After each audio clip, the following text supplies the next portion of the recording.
your vision didn't cover what they did with the Queen. No, I just saw the king. I just saw the king.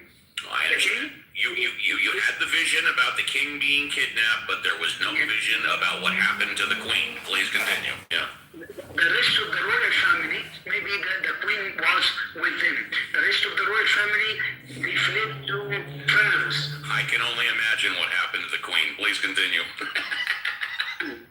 The rest of the family, they fled to France, and then they declared the first Islamic state in Britain. They made allies to Iran, and then they invaded Iran and they killed every Shiite Muslim there. They started killing people randomly in Iran, and they made allies with China. Where are you from? What country? I'm from the Middle East, but I can't tell you where exactly because... No, I'm not asking where. It's interesting that you're from the Middle East because my understanding is everybody in the Middle East, again, my understanding's probably wrong, live in America. Everybody in the Middle East knows that Iran is pronounced Iran, but go ahead. Yeah, it's pronounced... Yeah, it's pronounced Iran, and Iraq is not... Iraq is not Iraq, it's Iraq.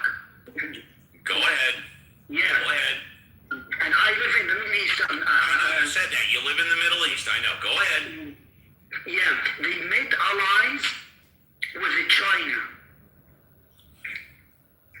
That's it. This is the vision I... Thank you. I'm glad that's it. It's pretty difficult to mispronounce China. Yeah. Thank you. Appreciate that for sharing your vision, and I do not hate you. All right.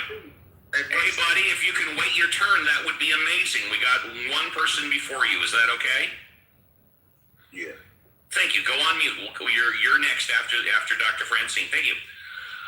If you're in the audience and you want to come up, please do. Dr. Francine, it's a pleasure to see you. How are you? Good morning, Steve. Haven't seen you in a while, so I know. I haven't seen you. I'm glad to see you. I thought I'd come say hello, especially since I don't know what's going to happen now with Iran.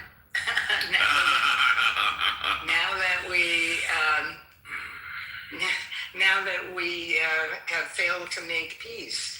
And are we not still in the middle of the ceasefire? Well, I think we are. I don't know the answer, but there is no peace because Iran has refused to give up its desire for a nuclear weapon. Yeah, and there was a misunderstanding. Iran thought that Lebanon was included in the ceasefire. Oh, yeah. Why they thought that, I have no idea, but yeah, go ahead, yeah.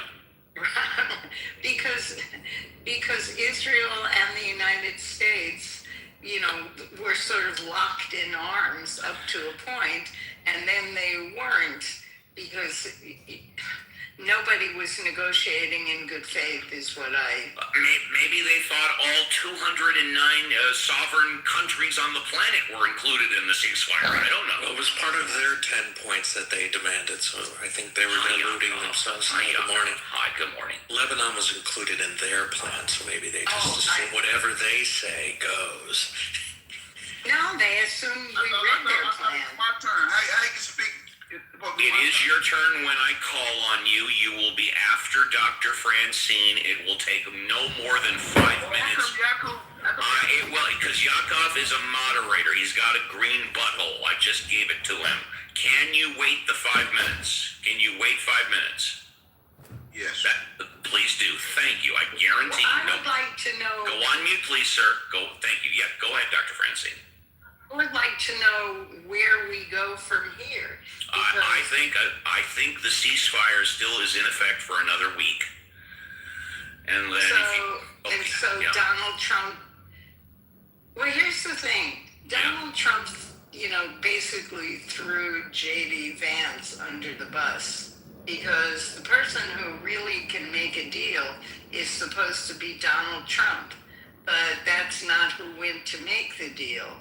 Right. So I believe that that if Donald Trump just stopped sitting back in his office and saying, you go try this, you go do this, you go do this, and then, if the person can't get it done where he thinks it should have been done, blaming that person. So this could be some kind of, forgive me, come to Jesus moment. Okay, all right. Forgive me, Scott. No worries. It's okay. It's okay. It's okay. For Donald Trump. Yeah, could be. Anything else, Dr. Francine? No. If I may jump on what she said, if you saw the news this morning, Donald Trump has publicly from Washington said that he wants to blockade the blockaders. In other words, what he's saying is, well, okay, if you're going to block the 100 ships, and there's a lot of ships that are caught in this go-round up in the northern part of the Straits of Hormuz. There's also a lot of unaccounted landmines or sea mines. And it's like it might take 2 weeks to clear out. Okay, once again, sir, this is the last time I'm going to tell you. Firstly, it'll take no more than 5 minutes. That's number one. Number two, the mods can speak whenever they want. I know you're new to the show. It's a pleasure to have you here. I want to speak to you. Your wait will only be a maximum of 5 minutes, but the more you interrupt, the longer your wait's going to be. Just go on mute. You got about another 2 minutes, sir. Okay. You will get a full 5 minutes, just like everybody else. I guarantee it. So to finish that These newbies, they're so green. Yeah, go ahead. It takes a while to figure this room out. Yeah. In any case, what Dr. Francine was saying is true. It's because the president holds the cards closest to his chest, and he is the final decider. Read that, Richard. We didn't get that. You broke He up. holds, sir, if you come off of mute one more time, I am going to bounce you to the goo before you have the opportunity to speak. I will call on you in less than 2 minutes. Stay on mute. Don't come off of mute until I call on you. Go ahead, Richard. In any case, what she said is absolutely true. He is the final arbiter from the American side. He will. Even his vice president was sent on a fool's errand, which was not going to be possible. There's too many points to try and come to terms with. It's all over the map of the Middle East, and as she said, there is a problem because Iran thought that the ceasefire would include Hezbollah in Lebanon, and it didn't, or it didn't in the mind of the Americans or the Israelis. They didn't consider that. Having said that, Trump has come back today with saying, "Look, I'm going to block. I want it to be in control of the Straits of Hormuz because these 100 ships are screwing up the global economy, and that's not going to happen on my watch. If anybody's going to stop the global economy, it's going to be me. I'm going to stop you, Iran, from using the Straits of Hormuz with my navy." So it's upping the ante, and it's getting very complicated. Trump likes to do that thing. Exactly. Dr. Francine, I'll come back to you because Sino's chomping at the bit. Okay, Sino, you can unmute. You got a fresh five. Depending on what you say, maybe I'll give you more than that. Good morning. Thank you for coming on the show. Obviously, this is your first time. You have a fresh five. You can talk about anything you want. Go ahead. Thank you, Brother Steve. And good morning to everybody on the panel. I just want to say, Brother Steve, what is your position? Are you for the war or you not for the war?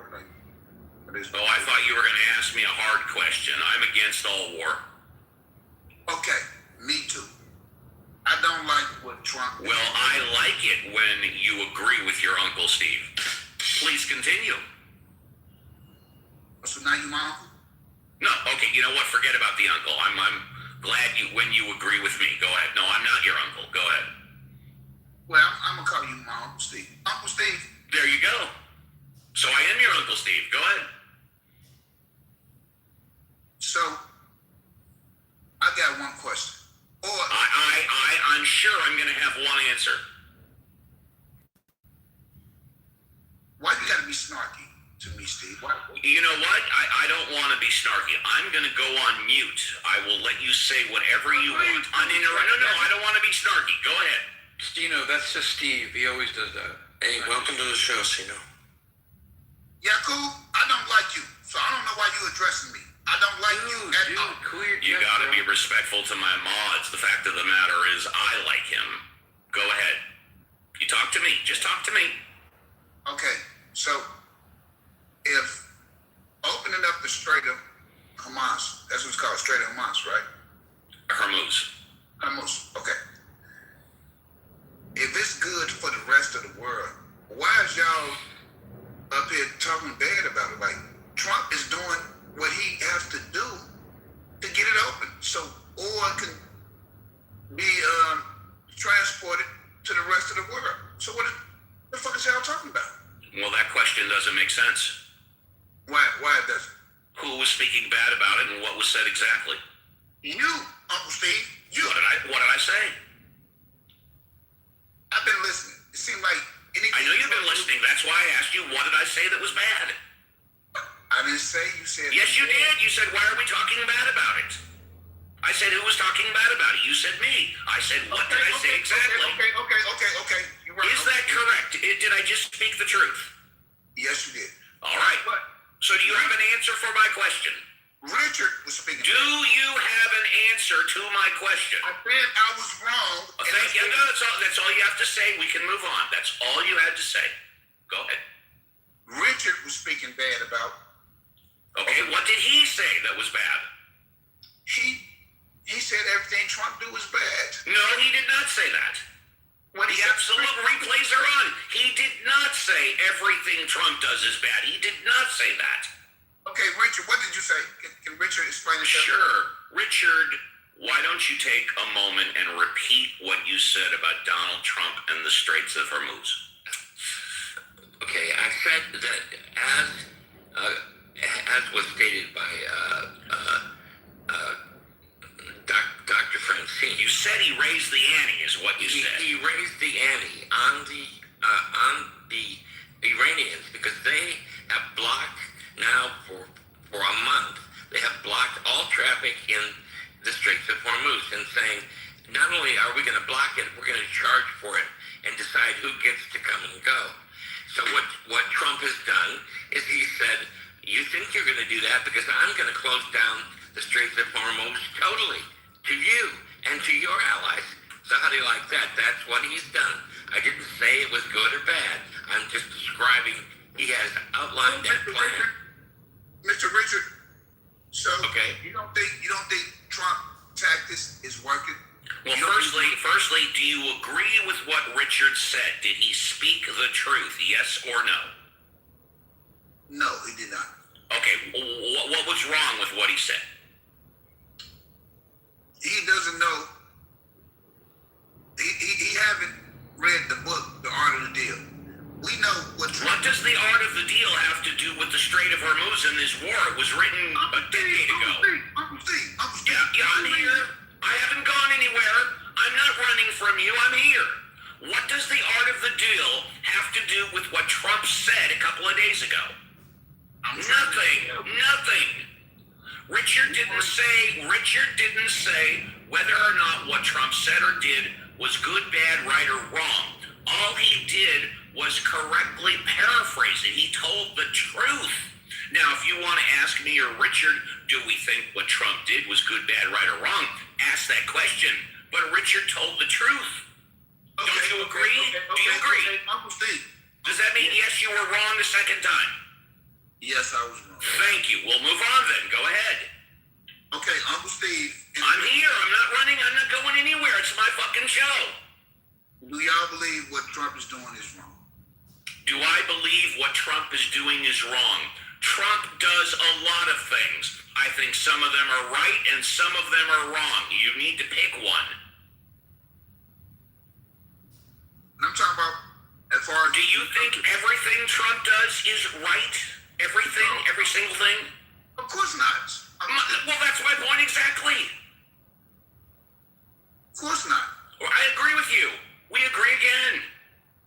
Okay, so if controlling Iran mean peace in Middle East, what the fuck is the problem, Uncle Steve? What is the problem with what? Exactly. Us showing dominance in the Middle East. What the fuck is the I think the United States should show dominance around the world. I think the United States should continue to be the world's policeman. I think the United States should still have eyes on all 209 countries so we can keep America safe. Now, should the United States start dropping bombs everywhere we think something is wrong? No, I don't believe that. I don't believe that either. So what we talking about, Uncle Steve? What we talking about? We're talking about whatever you want to talk about. You can talk about anything. I've just been following your lead. I'm talking about what you want to talk about. He meant that You're correctly. not. You're certainly not talking. You're certainly not talking about Russia. You're not talking about China. You're not talking about America. You're talking about Iran and the war in the Middle East. So that's what we're talking about. I give you one more minute, and then we need to move on. Uncle Steve, I'm here. I'm not going anywhere. It's my fucking show. when Russia and China got nuclear weapons, we can't just bomb them people. We can't do that. See, don't get me wrong, I love America, and we are bullies. We only bully the ones we can bully. We can't bully China and Russia. You know that, Uncle Steve. We cannot do that. But we could bully Iran and get away with it. Am I wrong? Am I wrong in that, Uncle Steve? Is there anything else you want to talk about? No, I enjoy All right, very good. I appreciate you being here. Thank you for contributing to the show. Me and the entire Mod Squad, we are going to give you no shit. Very rarely does this happen during the show. You get a first-class escort from me and the Mod Squad down the red carpet to the VIP.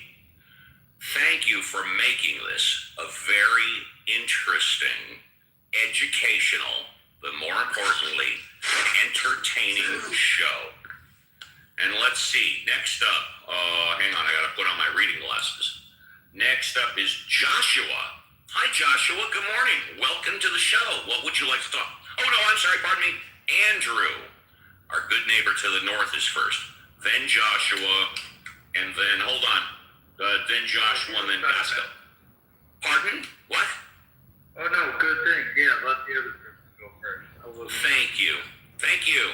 Andrew, our good neighbor to the north. It's a pleasure to see you again. Good morning. Good morning, Steve. Good morning. You're not mad at me about yesterday, are you? Oh, absolutely. You are mad at me. Okay. Why not? Actually, I think you're a bit over the top this morning. I'm extremely over the top this morning. But I would like. It's been like a lightning bolt has been shoved up my ass, and I'm paying off on silver dollars. Yeah, go ahead. You need your break soon. I need the break. Yes, exactly. Steve, let him talk for a little bit. You know what? I got an idea. JCC, take over the show for 5 minutes. I'll take a break. All right, cool. Hey, Andrew, how's it going, bro? What do you got to say, bro? Well, just in this regard, I woke up. Actually, I heard this news last night that the talks had collapsed. Not to my surprise, it's not surprising that Donald's way of negotiating, I use that term loosely, is not a negotiation, it's dictatorial. And I don't care who you're trying to get on side to any point of view or to any agreement. If you come in dictating your terms, I think you're going to run into stiff opposition. I don't think that's a surprise, and that's what we have now. Now, this is all of Trump's making. This did not have to happen. We in Canada and the United States are lucky because we don't rely on oil per se coming from that region, but it's affected everything anyway because the oil market is the oil market.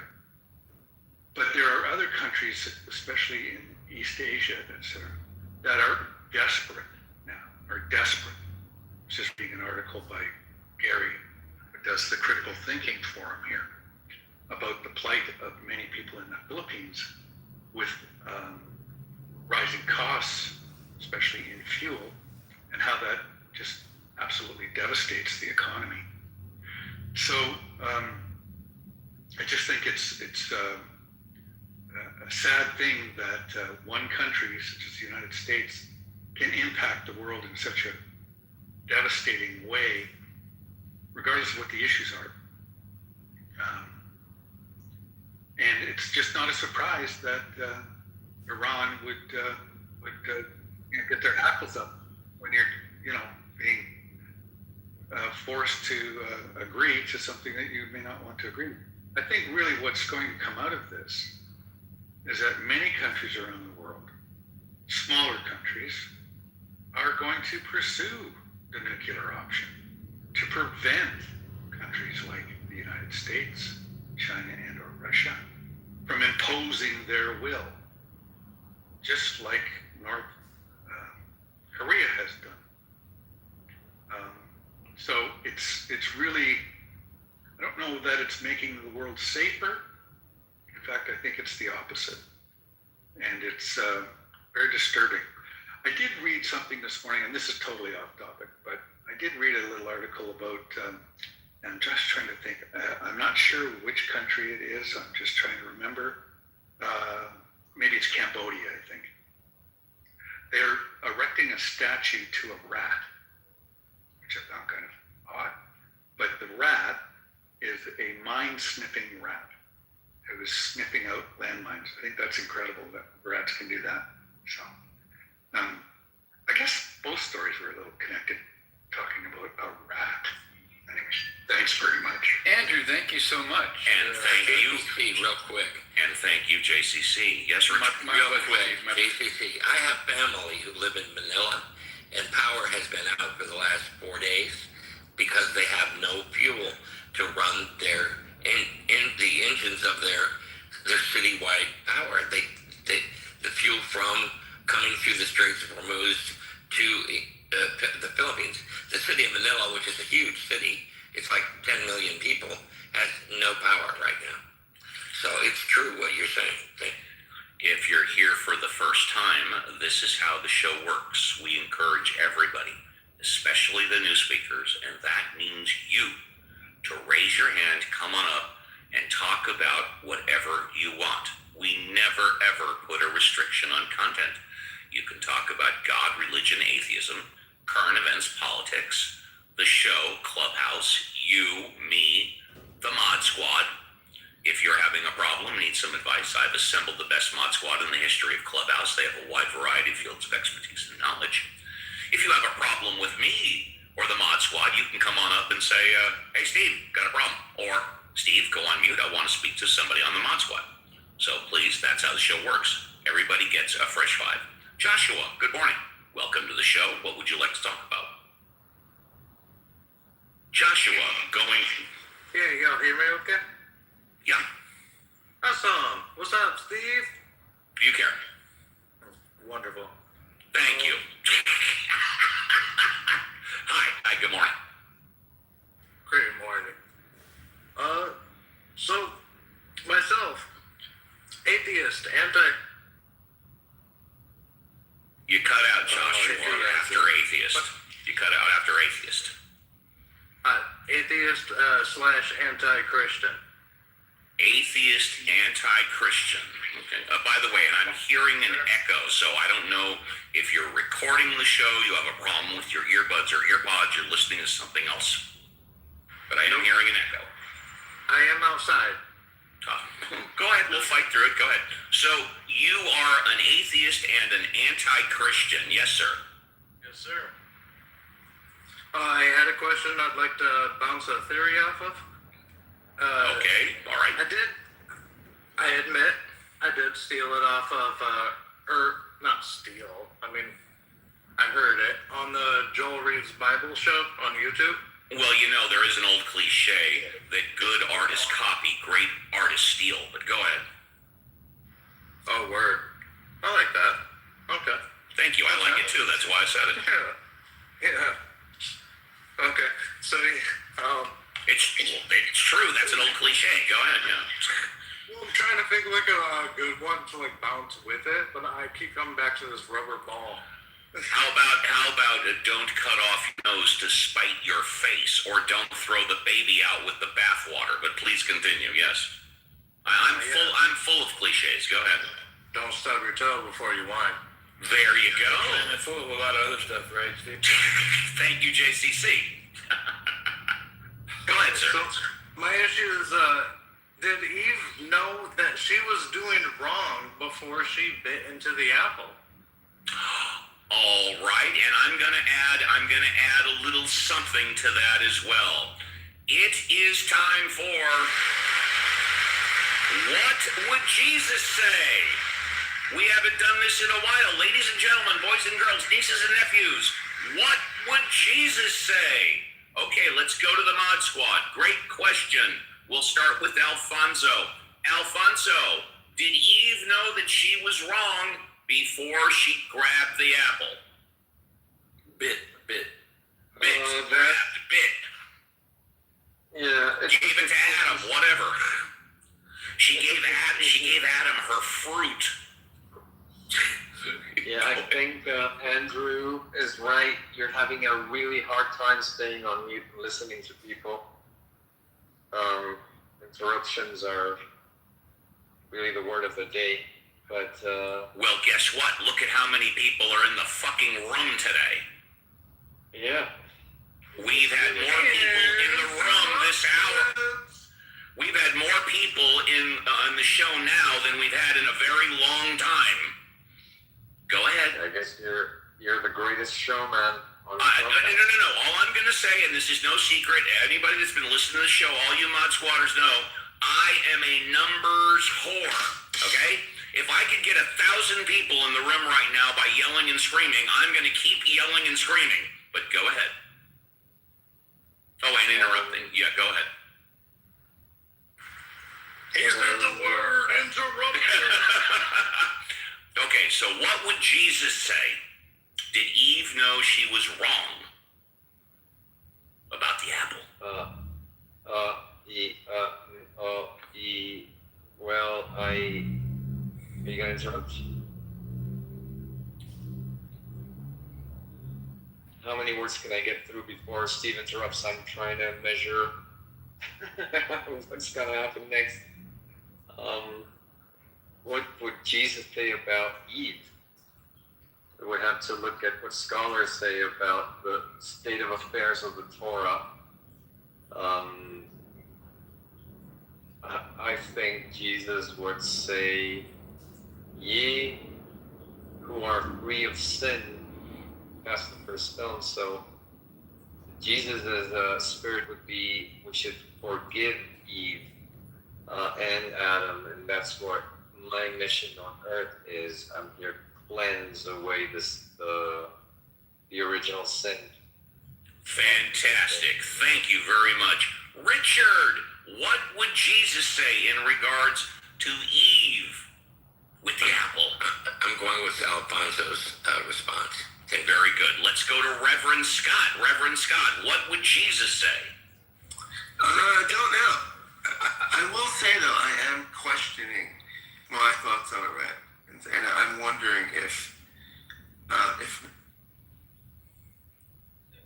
liberals, Well, when it comes to Iran, your segment is coming up shortly, and you can talk all about that. But right now, we're in What Would Jesus Say? Let's go to JCC. JCC, what would Jesus say about Adam, Eve, and the apple? Or Eve and the apple? Or Eve and her fruit when she gave it to Adam? Yeah, I think possibly Jesus may not want to focus on the apples, so to say, but the disobedience and the fracture in the trust in God. Very good.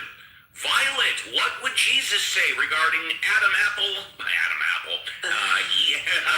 Adam Ant, baby. Eve. Adam Ant. Yeah, Eve giving the apple to Adam. What would Jesus say? Well, I thought his question was, did she know it was wrong? Wrong. Correct. Yeah. Did she know it was wrong? What would Jesus say? That is what he asked. Yes, I do believe Jesus would say she knew it was wrong. It was the one command they were given from God. You guys do whatever the heck you want, but just don't touch that tree. And she went ahead and did it. I mean, from a objective or an outside point of view, I guess, it seems like a child being told, don't touch that little statue. They don't know why. Don't put your hand on the stove. Right. They don't know why, but they know generally they know they're going to get in trouble or hurt if they disobey. Sometimes they go ahead and do it, but they know it's wrong. And so I think he would say she knew it was wrong, but as others have said, I also think he would focus on forgiving her for that and trying to lead her back to the light. She said, honey, I know this is wrong, but come taste my fruit. Lynn, what would Jesus say? Would Jesus say that what Eve did was wrong? I would absolutely say he did. She knew what she was doing. But I also know that, like any parent, he's going to let her accept the consequences therein, and that's what the consequences are going to be. But I would think that yes. But then again, you can hold somebody accountable for their actions, especially when they know what their actions are, and at the same time, love them anyway. So that's where I am. Thank you. And last but not least, Daryl, what would Jesus say? Was Eve wrong? I think he would have said, hey, who told you he was lying about dying? Good for you. Wink and a nod, and good for you. There you go. And so there we go. What would Jesus say? Are you happy, sir, with the responses you got? Can't bounce on that? Yeah, of course. Awesome. So I bounced my head on this table like 29 total times, I think. Holy hell. Excuse my language. So Jesus wasn't alive during Eve's time. Neither were you. Exactly. So in the story... You didn't ask if Adam thought it was wrong. You asked if we thought it was wrong. Ooh, we weren't alive either. Good one. So can we use the story then? Sir, it's your fresh five. You can talk about whatever you want. Oh, word. Okay. I love the bounce back. So we're talking like when Eve bit into the apple, and then she didn't know right from wrong until Satan, the snake, told her that once you bite into the apple, you will know good and evil, aka right and wrong, blah, blah, blah. You will know like God. So how did she know that she was doing a wrong thing? I don't know. How did she know she was the wrong thing? I'll ask you. I don't think she did. All right. So she was ignorant. No problem. Obviously, atheist, anti-Christian. I don't think the entire thing is real. I'm just wondering, how can this story contradict this story while this story contradicts that story while... I have no idea what you just said. Well, what story contradicts what story? What are you talking about? Well, Eve biting the apple. What's the other story that he contradicts? That we are inherently sinned because of someone else's sin. Well, the first sin wasn't known. It was kind of tricked, wasn't it? So, what's your point? So, sin isn't real? Sin is not real, okay? All right. Sin isn't real. You said the magic word. No, I just repeated what you said. No, you said sin isn't real. I said sin is not real. Hooray! Is there anything else you wanted to say? That's it, man. I hope y'all have a great night. I hope you have a great morning. Thank you. Let's move on to, if you're in the audience and you want to come up, please do. It is an electrifying show this morning. Liminal, good morning. Welcome to the show. What would you like to talk about? Good morning. Good morning. I would just like to express my observation on this this war battle between atheists and theists on this app. Quickly here, I'd just like to say that it really leads nowhere, to be honest, and that's because there's a misunderstanding between both parties. Before you get to your misunderstanding, you don't think it is both educational and entertaining? I don't think it's entertaining at all. Is it educational? Depending on how one interpret the battle or the war. How about how it's also depending on how it's presented? Not even how it's presented. Again, it depends on how one observes it. Got it. Please continue. You've got an echo also, but we'll fight through it. Go ahead. Yeah, probably because I'm like almost in an empty space. I'm in an office space right now. So No worries. No worries. Go ahead. yeah, so I was sidetracked a little bit. Sorry. So when it just comes to just like my take, my perspective on this thing is that some atheists, and they may have a variety of reasons why they have become atheists. Maybe one of those reasons is because maybe, I don't know, church, the theists has in some way mistreated them, or they, rationally went through the information like scripture and saw that, oh, you know what, this isn't real.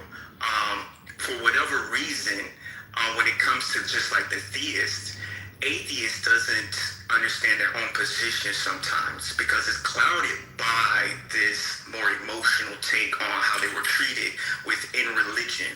I completely disagree with you. I think the atheist position is the easiest position to understand because it's simple. We don't believe in God. It's no more difficult than that. So I don't understand why you say sometimes some atheists don't understand their position. The position is very simple. We don't believe in God, period, end of story. Anything other than that depends on the individual. But please continue. Okay, Steve, you're going to have to understand to not interrupt when someone is trying to... You want me to go on mute and let you speak uninterrupted? Go ahead. Yeah, because you didn't let me finish before you went down this whole... You don't need to justify it. I'm going on mute. You won't be interrupted again by me. Okay, well, just let me speak. Let you stay on mute, please. I can speak whatever the way I want to speak, right? You can't sit here and try to tell somebody how to speak. Anyways, what I was pointing to was that, of course, a lot of atheists tells you, hey, you know what? We don't believe that God exists. So the misunderstanding, simply put, when one atheist, a lot of them on this platform, tries to prove that God doesn't exist, right? To a theist, they then go to scripture to try to find the contradiction within to prove that God doesn't exist, which is totally absurd. It's not about scripture. It's about that God doesn't exist. So if an atheist truly understand their position, right, you can hinge or pivot on the word existence, totally objective and totally perceptual, right? So if it's that matter, right, why do atheists always conform to scripture, right? There's no argument in scripture. What an atheist totally understands when they talk about God doesn't exist, they hinge on the word existence. One have to objectively prove to them, right, that God exists. No one on this planet has been able to do that. Otherwise, they will point to scripture or some esoteric background, some prophetic take on it, right? So with that being said, why would an atheist, right? Who totally believe that God doesn't exist, right? Or know that God doesn't exist, always seem to go into this realm of scripture and going back and forth with a theist because they don't understand their own position. And I'll leave it there. Yeah, well, not all atheists do that. And this is obviously your first time on the show. Otherwise, you wouldn't be saying all atheists. The atheists that do what you describe don't know what they're talking about, and they're dead wrong. Because nobody can prove that God does not exist. That is impossible. On the other side of the coin, nobody can prove that God does exist. That is also impossible. So what I encourage you to do, and hopefully I haven't scared you away, is that you continue being part of the show. Let's go to my good friend Alex. Alex, good morning. It's a pleasure to see you here. Welcome back to the show. What would you like to talk about? I appreciate that, Steve. Listen, in the midst of, I see, a Sunday morning storm. Let me argue for the Christians, I suppose. You know what amazes me? That individuals who are intellectually bent, or they are more towards society in order to use the scientific method, don't explore the simple basis in regard to the development of the faith. Do you know what I mean? They look at it automatically. It's just like, oh, you know what? I hate them. And atheists are not any particular group. They come in just like all other individuals on earth, just like Catholics. They come in all shapes and sizes, all thoughts, all motivations. Do you know what I mean? They're people. They're people for some reason who decided, you know what? I'm not going to believe this. And why am I not going to believe it? There are a variety of reasons. I mean, they could have come to some scientific conclusion in regard to understanding that the Bible, oh, by the way, it's a story. It's a story. Okay? Understand, listen, I'm a Catholic. We wrote it. It's a story for you to understand and to think about. If you want to think deeply in regard to it, think about the allegory. Or think about Socrates. Or think about the thoughts of men. Remember Socrates? Those individuals rejected the idea of religion, of God. Because the process was, sometimes it was corrupt. Sometimes it was evil. Sometimes it perpetrated the intents of men, not the intents of God. But that's a whole free will thing. I'm not going to get into that. But in understanding that this is how we developed civilization. And this is how, you may say, people were controlled during different centuries, or they were this. Listen, as a member of the Catholic Church, I am quick to tell you our faults. I'm quick to express the horrors that have been committed by the church in the past, by an institution run by men for power, an institution that caused wars needlessly. Sound familiar? An institution that for its own purposes was sometimes, if the wrong man got there, would commit heinous acts, like inquisitions. Yeah, I get it. I mean, I understand. And I understand why some people would just like, oh, you know what? I don't accept the church because the basic ideals that are me, I don't believe, they don't coincide. I'll tell you something. I believe that atheists are more Christian in regard to their actions than many Christians are. Why is that? Moral basis doesn't come from the idea of just your religion. The idea of being a good person isn't requisite to say that I believe in God. It goes to the very basis of that you are human. You understand the condition of the existence you're in. Okay, cool. If that's the way you go, whatever makes you an atheist makes you an atheist. The Bible, which we wish people didn't read. You know, that's another thing about Catholics you will find. We don't go through the whole process. I mean, I'm sure most individuals are familiar with our Mass. We don't go through the whole process to interpret Scripture.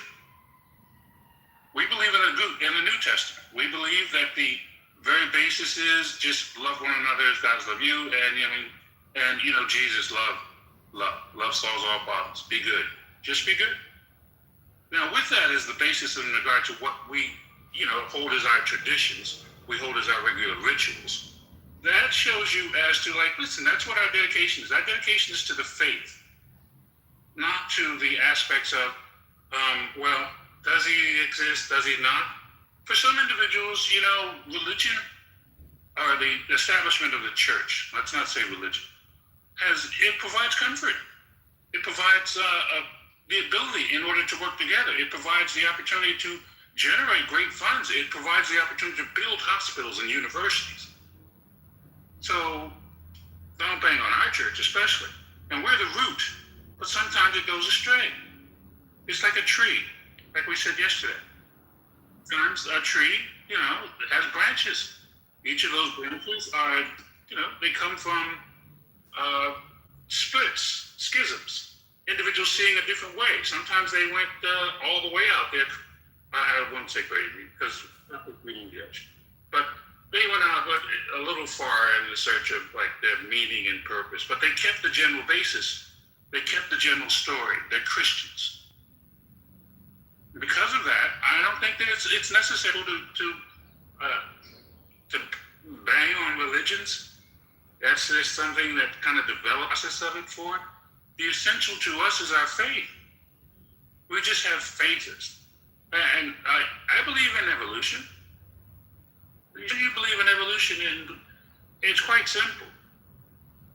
I understand as being more, I suppose, I work in fields of science, so why would I ever be like, the Bible is real? The premises is, the Old Testament is mostly based on mysticism. The New Testament is based on the story of one man and great mysticism. But that's our story. And through the trials and tribulations not of great nations, which is the Old Testament, but just through the trials and tribulations of a man, one man.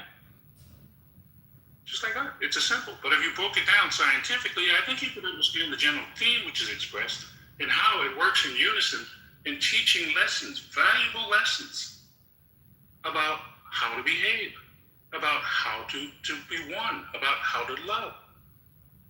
Why is it so hard to look at this as if it's a great conspiracy? The church has been there. Yes, listen, the church has done evil things, but God hasn't. We believe that God is love. We believe that God is the universe in regard to it, all things working in sync.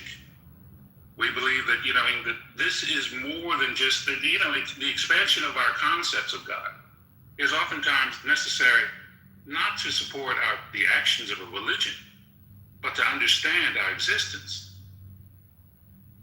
So when you say these things in regard to like, my Christian brothers, sometimes some individuals may go a little wow, for it. But that's, when you attack the faith, it's not a very, very, it's not an evil thing. If I say that, I'll say, you're like, see,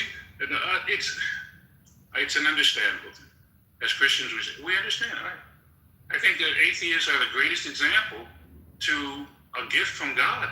Individuals who say that we will express at the end for our free will, to just be like, some more expressive than others, some a little evil. No, not evil, but let's say like mean. Some a little mean. I am with that. And I thank you very much. And with that, we are at the top of the hour.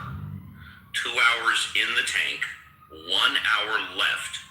Royvis is new on stage and definitely will be speaking towards the start of hour number 3 at the discretion of Reverend Scott. If you're in the audience and you want to come on up, please be bold, brave, courageous, raise your hand, and you can talk about anything you want. This has been very unique 2 hours. I have been Tahamli. I have been raising my voice. I have put myself on mute and let people speak uninterrupted, and I have interrupted many times. But there's one thing for certain. When you come in this room, Ask the Atheist, with Reverend Scott and the Mod Squad, everything else aside, the truth will make you its bitch. So what? Now, Spot, will you try to scare me? No. No, I don't want to scare you, but believe me, you don't want to be in here. Don't touch me, dyke-bagged bitch!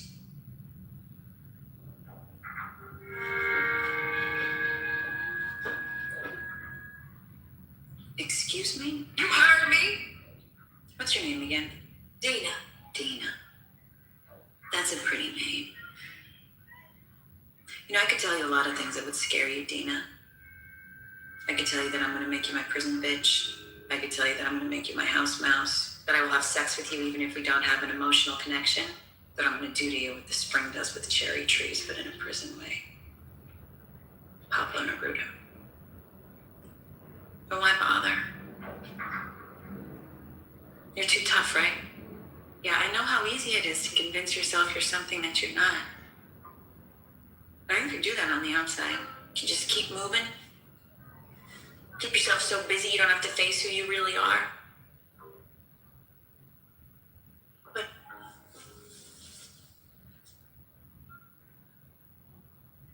you're weak. Back the fuck off me. I'm like you, Dina. I'm weak too. I can't get through this without somebody to touch, without somebody to love.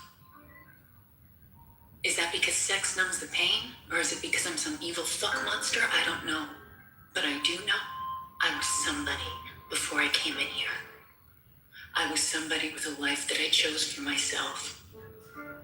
And now it's just about getting through the day without crying. And I'm scared. I'm still scared. I'm scared that I'm not myself in here. And I'm scared that I am. Other people aren't the scariest part of prison, Dina. It's coming face to face with who you really are. Because once you're behind these walls, there's nowhere to run, even if you could run. The truth catches up with you in here, Dina. And the truth that's gonna make you a bitch. Reverend Scott. Reverend Scott, are you there? Reverend Scott going once, Reverend Scott going twice. That's okay. I had a feeling Reverend Scott might be a little busy. He's been extremely busy, and I stuck around specifically for that reason. Good morning, everybody. Welcome to another edition of Ask the Atheist with Reverend Scott and the Mod Squad. If you're here for the first time, this is how the show works. We encourage everybody, especially the new speakers, and yes, that means you, to be bold, brave, courageous. Raise your hand, come on stage, and talk about anything you want. God, religion, politics, current events, atheism, you, me, the show. Just have a take and don't suck. What does that mean? It doesn't matter if we agree or disagree with you, but don't come in and say the earth is flat. Then we're going to have a problem. Then I'm going to have to stop you and question you. Let's go to, is it Royvis? Royvis, good morning. It's a pleasure to see you back on the show. Yeah, hi. How's it going? Hey, how's it going? Yeah, the world is totally not flat. Thank you, Royvis. Right. And yeah, God is 100% good. Yeah. All of his, especially the Old Testament stuff. It's some good stuff there. Yeah. Thumbs up. Want to draw some distinctions between the Old Testament and the New Testament, with the exception of Jesus being resurrected? Well, you know, I just thought I'd ask you. It seemed like an appropriate question. I don't know. all those prophecies that were fulfilled. Yeah, it's fun stuff. How's your experience on Clubhouse lately, Royvis? I've known you pretty much since I first started. We've got some history. Where are you hanging out lately? What's been good for you? What's not been good for you? I guess mostly in like Pro's room and the science rooms with. Yeah, John's science room, a bite of physics. That's amazing. He does that like every Friday or something. Yeah, I don't know about that one, but yeah, it's definitely I hang around where his room's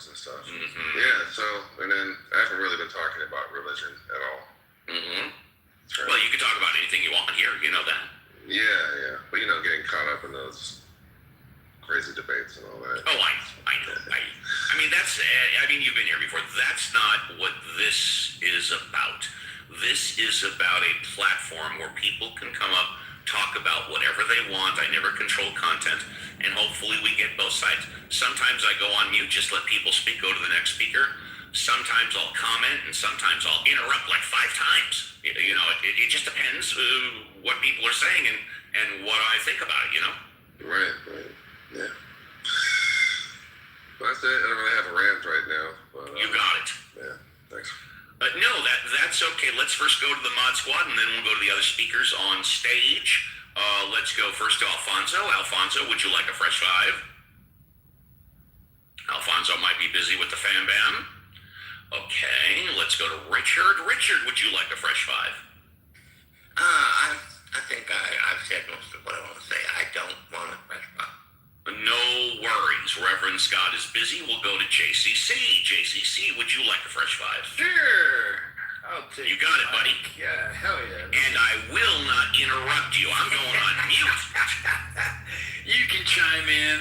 I'll interrupt you back as well. That's just my fucking show. Who the hell am I, That's right. Steve gets more than 50% of the mic time, and we just get to enjoy. Yeah, this has been an interesting discussion about God, morality, and there's been a lot of discussions about the moral code, and it seems like someone said, I do believe it was Alex, said that atheists are more like Christian, and I'm like, when I hear that said, it sounds like because of the moral code. And we must remember the golden rule was way pre-Christianity and way religion as well. So the Christian way is, like Jesus says, do unto others as you wish them to do unto you. Jesus spoke of the golden rule. That was pre-Christianity, pre-religion. So when someone says atheists are like Christians, they're just saying atheists have a good moral compass, and I appreciate that. We're not like Christians because we don't follow Christ. We just have a good morality, right? We have a good rule of thumb to follow, and a lot of, I'm not going to speak for all non-believers, but they do probably follow the golden rule, because the golden rule is a good rule of compass. And, those who believe in God, good for you. It's a mental concept, and it lives and is existing in the mind of those who believe. And when I say morality is subjective, and those who believe in God follow the moral compass of God, and it is subjective, that's not a bad thing. Subjective morality is a good thing. It just ebbs and flows with the necessity to benefit society. It's not bad to be subjective. So it seems like it strikes a nerve to have a discussion of morals being subjective. It's a good thing, right? It's a good thing to be subjective, to ebb and flow what's best for society. We can all get along, folks. That's Steve. 5 seconds almost. Violet, thank you, y'all. I forgot to press the button because I went on mute. Thank you. The mod squad is on. Standing ovation for the mod squad. Standing up for that 5-second rule. Thank you very much. Appreciate that. Thank you very much. Because of what you, JCC, and Alex said, both of you made me think of something about the golden rule and God and Jesus, and I want to play this clip. For any of you that ever saw the movie 42, this is the story of how Jackie Robinson came to play with the Dodgers. This is a 2-minute clip of him meeting with Branch. I love it. Thank you. Branch Rickey, whatever, the general manager of the Dodgers, and the golden rule and Jesus come in. Check it out. I know you can hit behind the runner, that you can read a pitch. One question is, can you control your temper? My temper? Yes, your temper. What are you, deaf? A black man in white baseball. Can you imagine the reaction? The vitriol? Dodgers check into a hotel, a decent hotel. You're worn out from the road.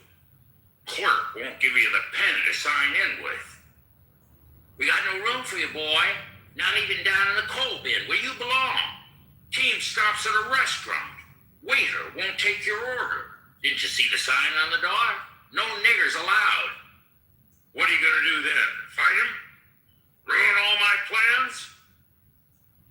Answer me, you black son of a bitch!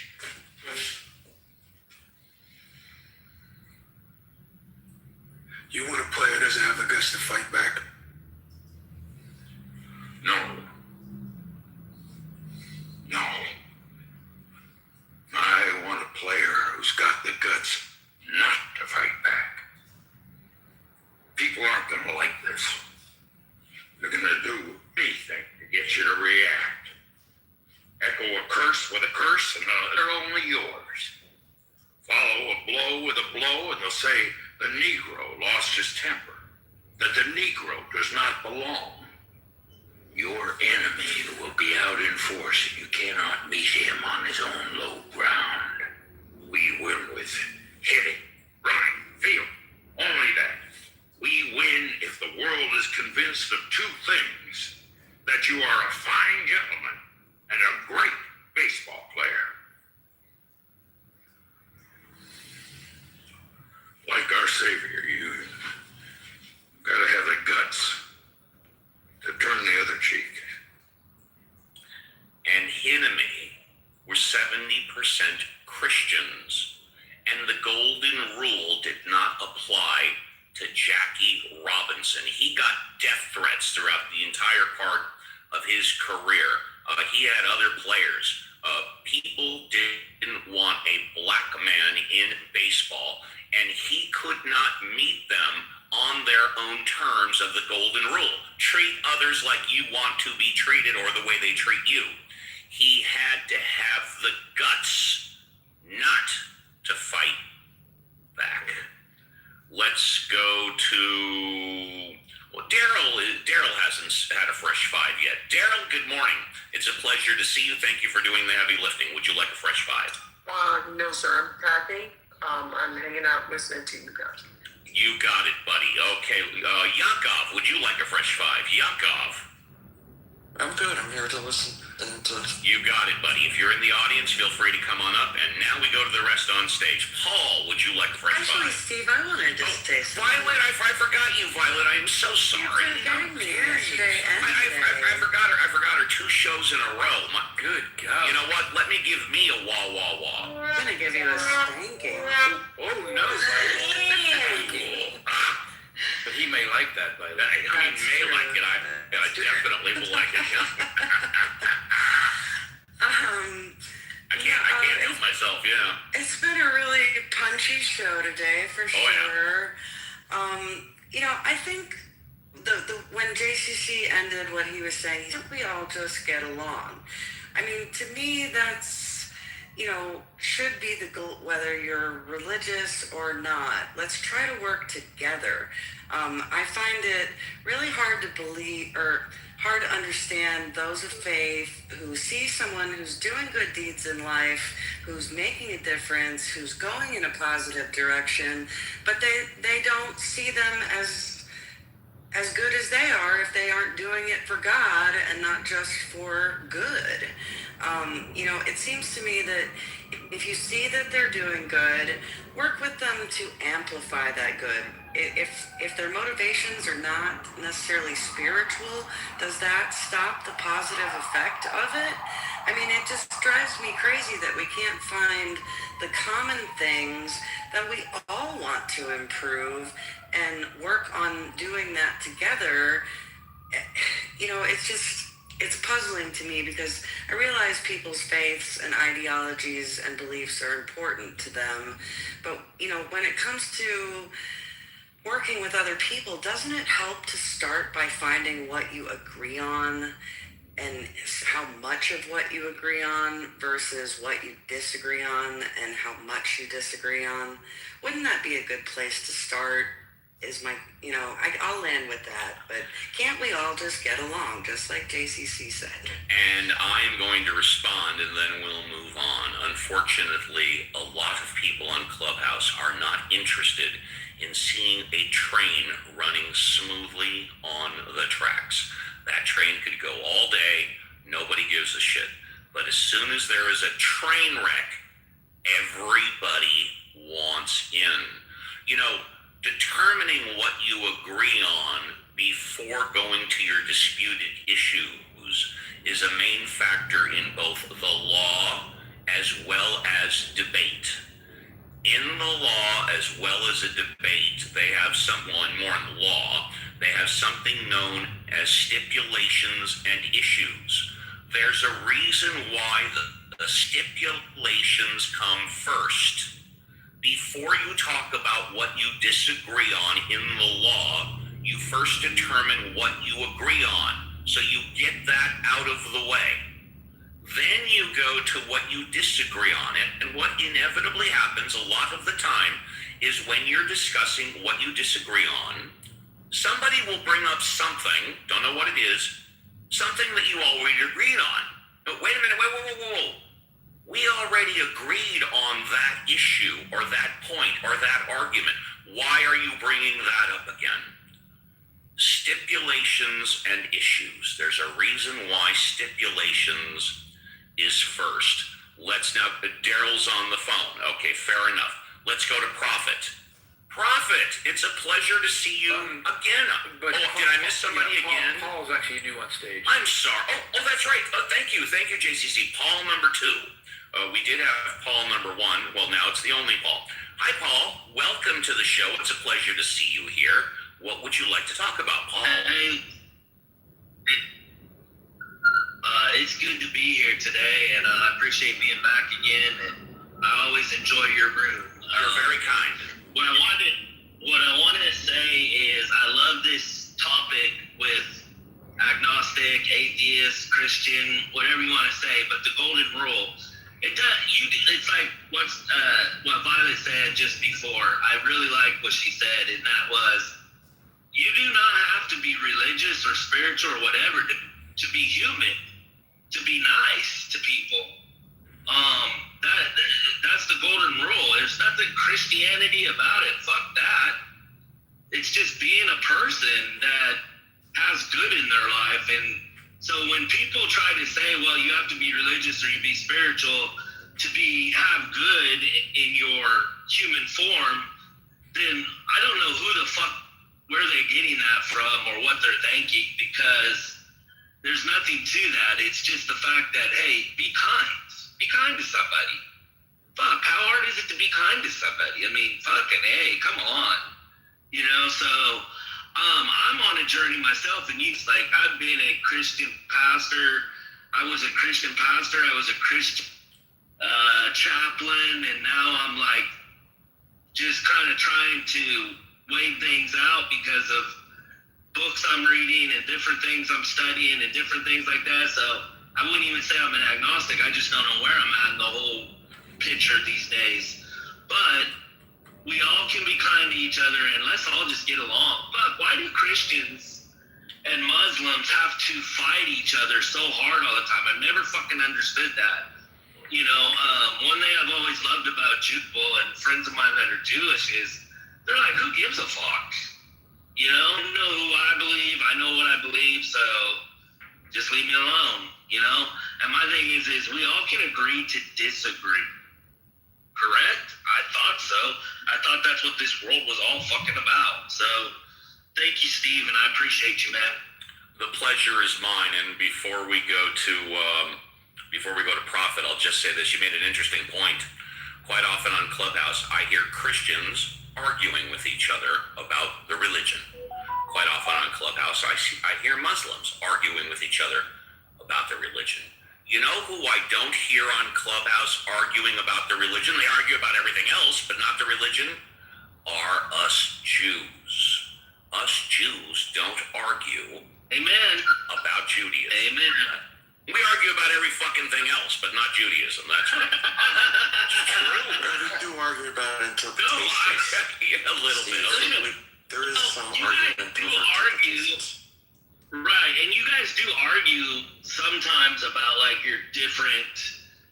the different sects within your Jewish faith, like Kabbalah and different ones. So But even within the sects, there's different schools of thought. You know. Right. Yeah. You know, there's Beis Hillel versus Beit Shammai and the Talmud, like two dueling schools of thought.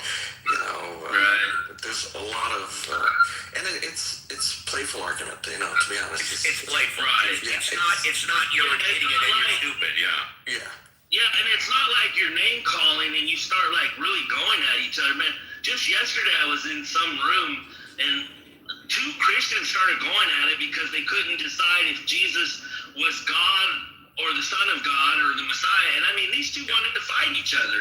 It was fucking ridiculous. I'm standing there laughing like, you guys are embarrassing yourself and you're making your fucking religion look terrible.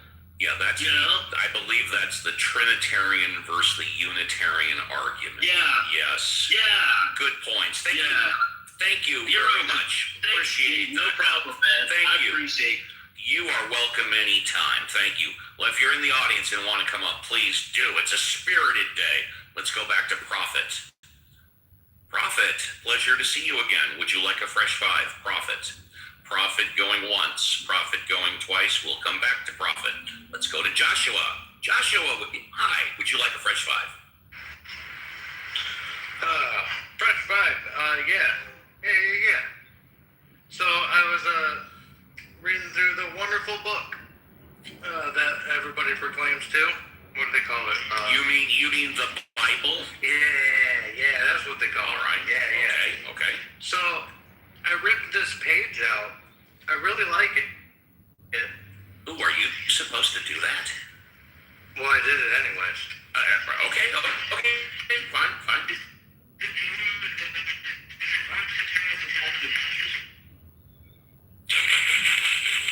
A tag off a mattress, or am I mistaken? I think so. It's apparently so it is against the law. That's what I thought. Yeah. Okay, go ahead. I think that's a discontinued law. I don't know. Would you like to say anything more? What's this page? Well, the page that I ripped Talk out. about the page, yeah. Thank you. So the page I ripped out, I think, is the only good verse that I think the Bible has is Matthew 22:39. Does anybody know it? No, please alliterate. Please alliterate. Yeah. Yes. Love your fucking neighbor. Whoa! It drops the F-bomb in there? Wow, I didn't know the Bible dropped the F-bomb. Jesus apparently said, well, in my redacted version. Now, I have a new Bible, by the way. It's one page. I took it from, I copied it. I scribed it. I may have interpreted it different. It's my Bible now, but it says Joshua 22:39, New Revised Edition.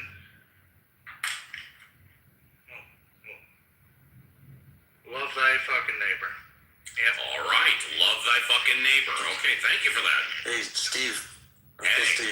Hey. One day, can I put in a request? I think you may like this. George Carlin, you're a big fan of George Carlin, You can right? put in a request right now. Okay, George Carlin has this wonderful routine where he reduces by simplifying The Ten Commandments? into two. I'm familiar with it. It's so good. So he just reminded me of that. Yeah, I played it last week. Yeah. Oh, did you? Okay. Well, you weren't here, but that's okay. It's so good. I know. Thank you for that. Joshua, anything else? Or are you good? Yeah, that was pretty much it. Yeah. All right, Joshua. I was wondering if any bounce back on that. Like what everybody else was saying. I think that's great. I think love thy neighbor is one of the main tenets of the Christian religion, in addition to forgive them, for they know not what they do. Let's go to Rahul. Rahul, thank you for the show. I hope I'm pronouncing your name right. Pleasure to have you on stage. What would you like to talk about? Rahul. Rahul going once. Rahul going twice. Okay, Rahul is snoozing. Let's try Prophet one more time. Prophet, would you like to speak? Prophet going once, Prophet going twice. All right, so now we're back to Alex. Hi, Alex. Would you like another fresh five? Hey, what can I tell you? I'm just saying, the love thy neighbor. All right, I'll take like 3. It's up to you, buddy. Show's a lot different than the apes, isn't it, huh? Oh my God! Not that the apes are bad. I like to go into the apes, but I just do it differently. You know, good, bad, and different. You know. And there's some places that thrive on chaos, and I suppose. I think today we're having semi-controlled chaos. Yeah, I see it. I mean, I'll tell you what's funny. In the aspect of love thy neighbor, right? Yeah. The golden rule, and I like that as a kind of, it's kind of like an old Western title, like the golden rule. But it still has a materialistic type thing, but I'll take that out. What's important, I think, in regard to just that general concept, and that's so crazy that I think the human existence has always bent to its better nature, right? Even in our worst times throughout history for it, in the development of man, we've always come out at the other end better for it. That concept, Nietzsche, those things that do not kill me make me stronger. We've always been resilient as a species. Even with a lot, it's like I won't say like a bacteria, but, like some parts die off, but it's not usually that they turn on one another. And that's been our existence. Religion has helped in so many ways. And I know you'll say it's like it's hurt them. It's horrible institutions. It's brainwashing. It's Karl Marx's opiate of the masses. It's all these things. But look at it in regard to its practical or scientific side. Look at it in regard to just it's spreading that message. Not because people needed to hear it, but because it reinforced them when they weren't hearing it at all. Be nice to one another. Be kind. Don't be cruel. Be merciful. Use the general concepts in regard to the Beatitudes. You know what I mean? And that's about love. 1 Corinthians 13, the love chapter. Well, it's just about love. It says, in that, and I don't want to preach because I'm not going to get on the whole, because I know where some will go with this. But I'm just saying, if the idea is to love one another, is to be kind to one another, is to be merciful to one another, if that was a world concept, it would be fantastic. Well, I'm going to interrupt you right there because Pope Francis is once again stepping onto the world spotlight. He issued a renewed call for leaders to choose dialogue over destruction, emphasizing the moral responsibility to protect civilians. His message comes as humanitarian cries worsen in several regions, with faith-based organizations increasingly filling gaps in aid delivery. While the Pope's appeal carries symbolic weight, questions still remain about the real-world impact on political decision-making. So I want to ask you, and then we'll go to the Mod Squad. Does the moral authority of Pope Francis still influence global leaders, or do they basically say, well, behind their breath, Pope's full of shit? What do you think? You know what? I think this is a kind of complicated situation. It's a very complicated situation. Yeah, because I don't think people really take in all of the nuances. This is an American Pope. This is the first Pope who was sat in this chair of St. Peter from the United States. From Chicago, if my memory serves correct. Yeah, he grew up here. Now, this is complicates issues because a lot of times we felt that popes, we follow them because of the general hierarchy of the church in regard to it. And this throughout history, even up to the 1960s and 70s, John F. Kennedy being elected was almost hindered greatly because the argument to say that, hey, he's a Catholic. He's a Catholic, and he would be influenced by the Pope in Rome. That was one of the arguments that was attempted to be used against him. Now, in that aspect, the Pope has great influence regarded to, supposedly for religious matters throughout history. It's supposed to be that they speak only on matters for it. The church, you have to remember too, is like a hierarchy in its own. The cardinals oftentimes set like little policies in different areas for it, and the Pope. Mm-hmm. Yes, sir. Yeah, now, you know what I'm saying? So they usually are to their geographical region for it. So Remember, this guy's from the U.S., so he understands what happens in the U.S. He understands vividly in regard to what's going on in the U.S. And he's the Pope. He has a much larger voice than Trump. Now, I'll tell you why. Because he's restrained in regard to like speaking on matters in regard, unless they're like, like political, so to speak. Well, I would say he doesn't lie like Trump, number one, but go ahead. And by the way, Angie's new on stage. Angie will go to you next. But I would say it's because people believe the Pope that when whatever he says, he truly believes. But go ahead. We have, for centuries, we've worked with a theory with popes of an idea of infallibility. That nothing that the Pope says can be wrong, because it is the voice of God. He is the vicar of Christ on earth. Right now, that's representation. For political reasons, this means in any country in which there are Catholics, whatever he says, that must be true. Particularly if you are devout. Let's say that you're really devout in some countries, like Poland. Whatever he says is true. If a Pope says... With maybe the occasional exception of abortion or capital punishment? No. Politics... What's the reason? You know what, I'm going to give you something. All churches on earth, but to expand the population in which they have. What hinders that the most? The idea that abortion? Yes, and then going from a moral ground, any time that you ever hear about a baby being killed, are you upset about it? Well, ever upset? Yes. Yeah. I mean, anytime it's a baby. The most right? It is even if you look at it from a scientific form, the development of all origin of our existence, right? And it is a tiny sample of it, right there, right in your hands, created by two. This is a potential baby. Please understand my interruption, because I understand your interruption. To say it's a baby is, it's not really fair. It's a potential. Regarding the development, we could say an unborn child. I think we can all agree on that term. Yeah. I'm saying, but anytime you hear about one, let's say late term, or let's say you can say born. Anytime you hear about the death of a child, it does upset you, right? So Christian, Catholics, I mean, it is the doctrine of the church to be like, no, it's an easy one. Or the sanctity of life. We'll leave it at that. Now, that may vary in regard to different areas. There's a little, liberalism. There are great atrocities which are created by the church in regard to not allowing for the use of condoms in the different parts of Africa during the AIDS epidemic. Actually, thousands, probably millions died as a result of this. So, I'm just saying that these were decisions of men.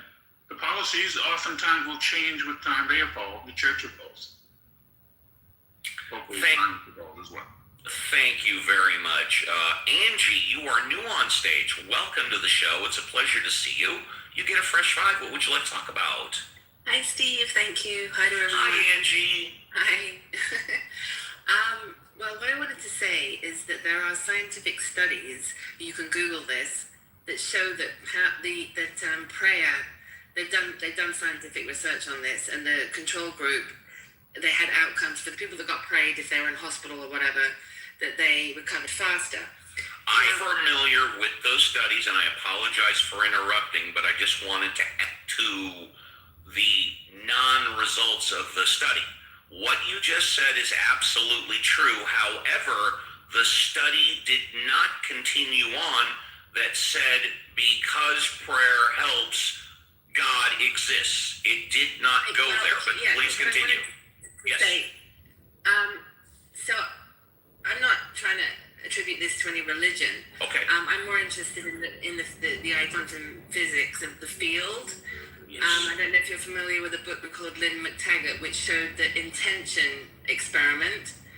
I am not familiar with the book or that author. Okay. Because the point I'm trying to make is that I think in quantum physics they've shown, that intentionality can affect the field.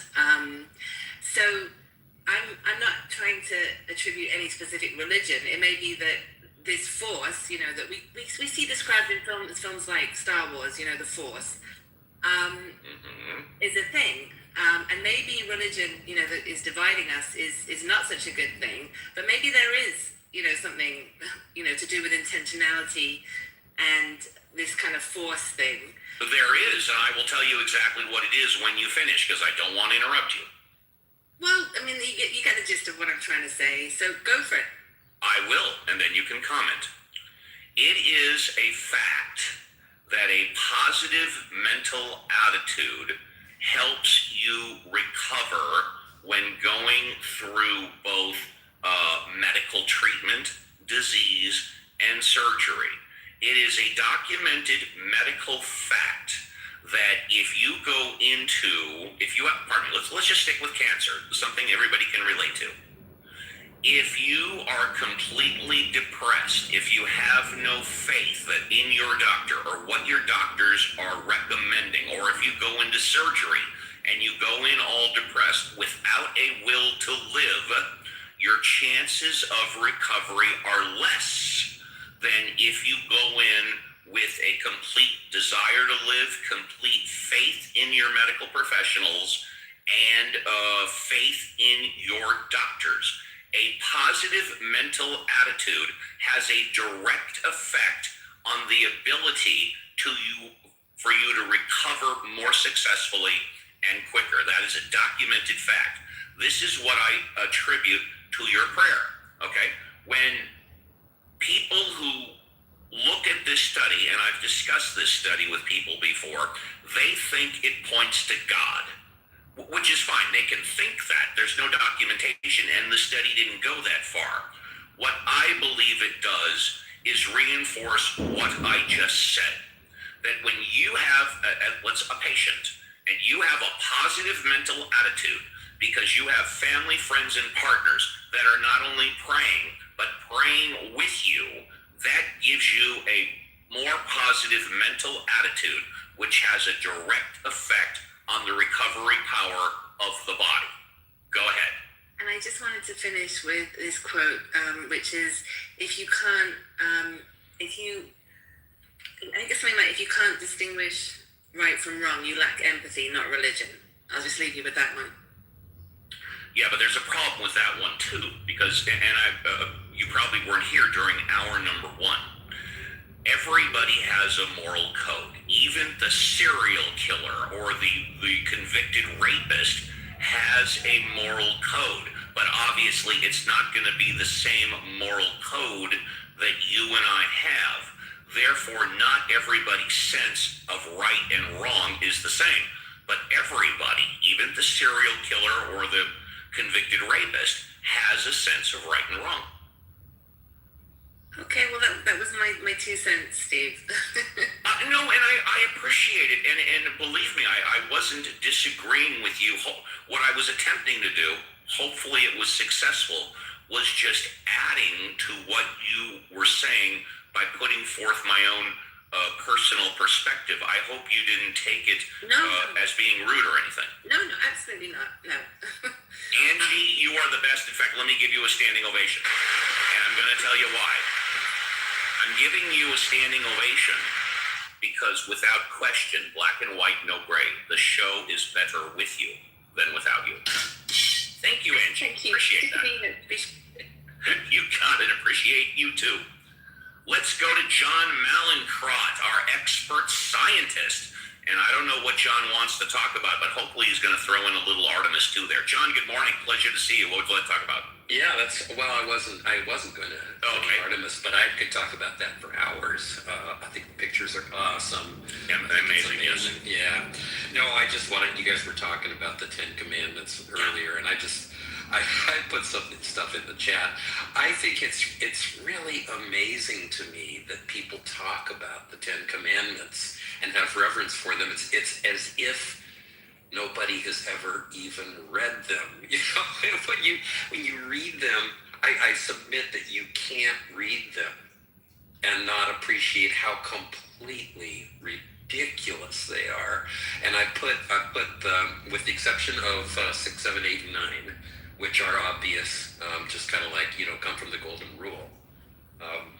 but I put my translation of two. This is a literal translation from the Bible into English so that everybody who has never read it will hear it for the first time.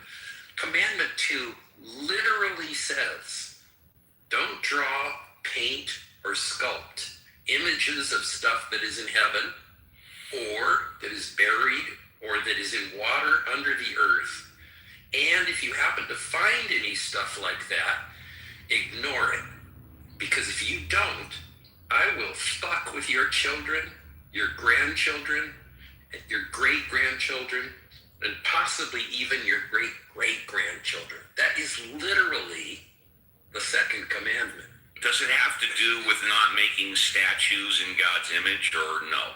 I think that's the part, yeah. So that's the thing. Don't draw, paint, or sculpt images of stuff that is in Right. Yes. Yeah. Yeah. I've never heard it put that way, so thank you. Well, so I put all 10 of them in there.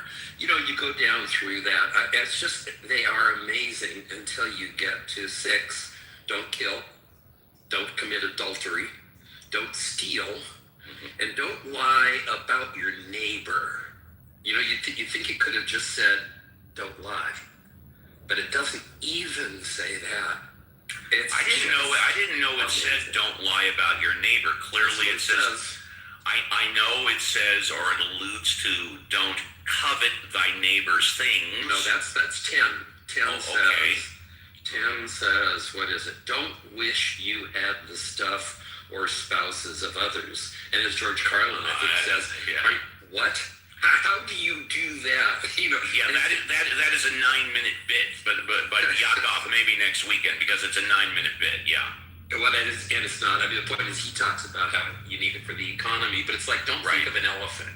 You know, don't wish you had the stuff of spouse. So you're sitting there going, oh my God, I'm going to hell, right? I mean, the moment you see something, you say, oh man, I wish I had that. Yeah. You're going to hell. It's just amazing. And so I totally support putting the 10 Commandment in every courtroom in this country. Yucky. So that people are forced to see how completely cuckoo Christianity is. That's my position. You know, but if you do that, then you have to put the Quran's commandments in there too. Well, that's right. Let's do that too. Okay. John, thank you very much. And we're getting close to the end of the show. This sucker will shut down in exactly 18 minutes. So if you want to come up, now is the time to raise your hand. Otherwise, it's going to be impossible. Let's go to... We'll tell you what, if anybody on stage wants to contribute, go for it. I'm going to read something here. All right. If I can. That's okay. And while JCC is looking for what he wants to read, we do have a reading rule here. Generally, no, I know you know it. I'm telling everybody else. Generally speaking, we allow people to read whatever they want, but no more than 60 seconds. JCC, I know you know the rule, yeah. I'm going to try my best to keep it under 60 seconds. So go 65 seconds. We'll give you special dispensation. Yes, the 7 tenets, and these are much better. You can read the whole thing. I know exactly what it is. Go for it. And don't say what it's from. We'll let people. We'll let the non-mods. Yes. Yeah. Oh my goodness, I can't get it good. Here we go. So, 1. One should attribute the act. Oh man, give me. Yeah, no problem. So while JCC, as we know, there are a minimum of 5,000 different religions on the planet. JCC is getting the 7 tenets from one religion. He will read them, and then non-mods, you will be able to guess what religion this is coming from. JCC, are you ready? I'm ready. Go for it, buddy. Should strive to act with compassion and empathy towards all creatures in accordance with reason. 2.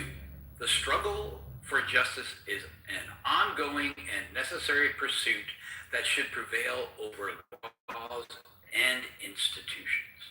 One's body is inviolable, subject to one's own will alone. The freedom of others should be respected, including the freedom to offend. To willfully and unjustly encroach upon the freedoms of another is to forgo one's own. Beliefs should conform to one's best scientific understanding of the world. One should take care never to distort scientific fact to fit one's beliefs. People are fallible. If one makes a mistake, one should do one's best to rectify it and resolve any harm that might have been caused. Every tenet is a guiding principle designed to inspire nobility in action and thought. The spirit of compassion, wisdom, and justice should always prevail over the written or spoken word.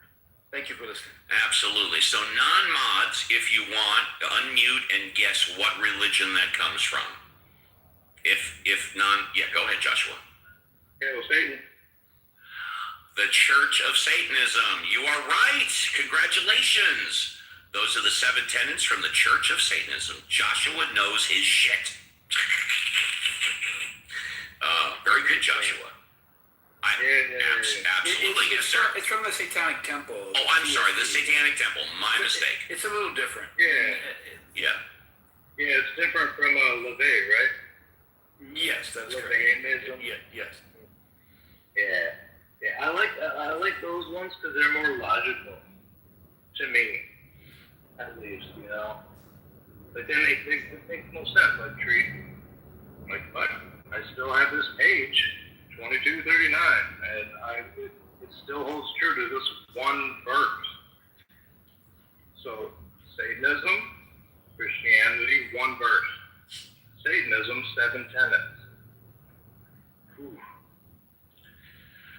Thank you, JCC. The Southern Baptist Convention is facing renewed internal tensions over leadership, structure, gender roles, and doctrinal direction. Delegates and church leaders are debating how to balance traditional theological positions with pressures for modernization and inclusivity.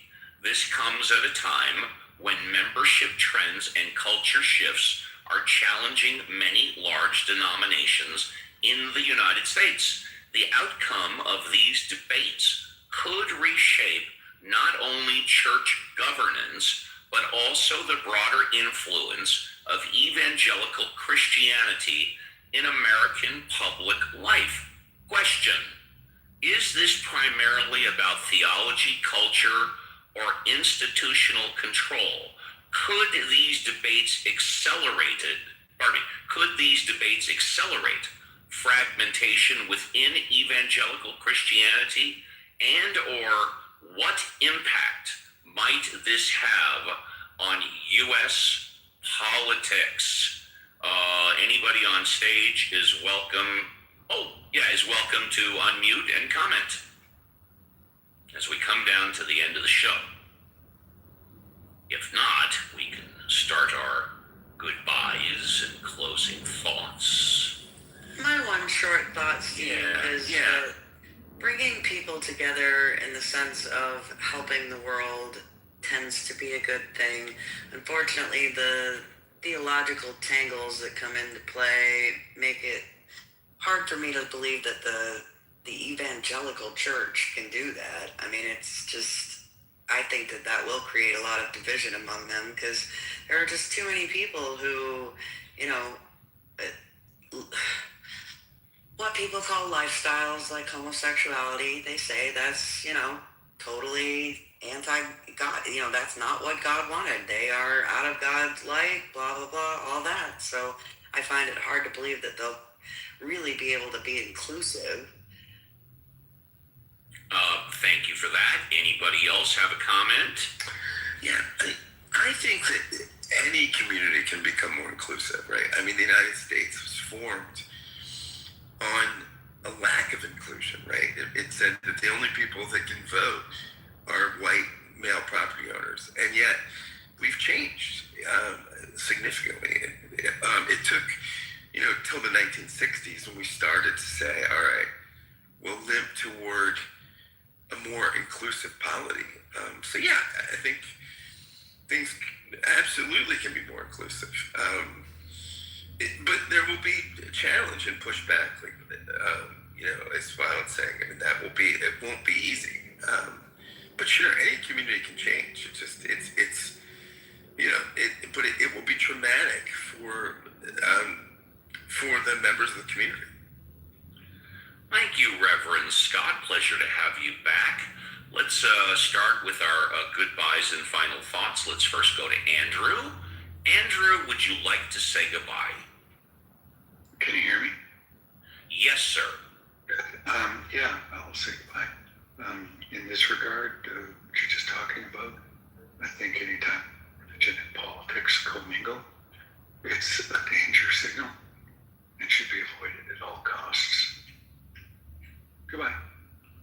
Thank you, sir. First class escort down the red carpet to the VIP. Let's go to Paul. Paul, would you like to, closing thought, say goodbye? Goodbye, and worry about yourself and stay safe. Thank you very much. First class escort. Let's go to Joshua. Joshua, would you like any closing thoughts or the opportunity to say goodbye? Yeah, of course. I'd love it. Can you hear me? Yes, sir. Okay. I'd like to read from Bill and Ted. Can we really quick? As long as it's no more than 60 seconds, you can read from anything you want. 2 seconds. The Gospel of Bill and the Gospel of Ted. Be excellent to each other and party on, dudes. That is all. Party on, Garth. Party on, Wayne. First class escort to the VIP. Let's go to Prophet. Prophet, do you have any closing thoughts? Would you like to say goodbye, Prophet? Prophet going once, Prophet going twice. We can come back to Prophet. Alex, do you have any closing thoughts? Would you like to say goodbye? Just going to say thanks for the platform for a while. I appreciate the sharing on the thoughts too. I learned a lot.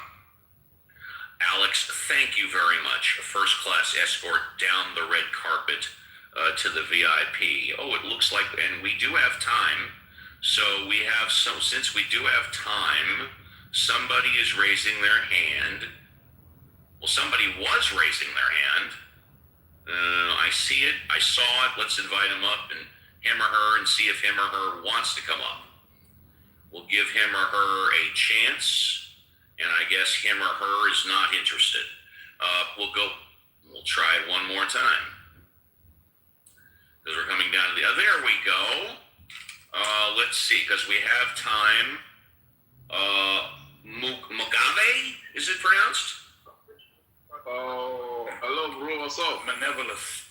Okay, we'll go with Manevolus. Hi, Manevolus. Hi. What's up, bro? What's up, bro? What's up is that we're at the end of the show, and so we're giving you an opportunity to speak because there's little time left. I'm fine. You're fine. That means you got nothing to say?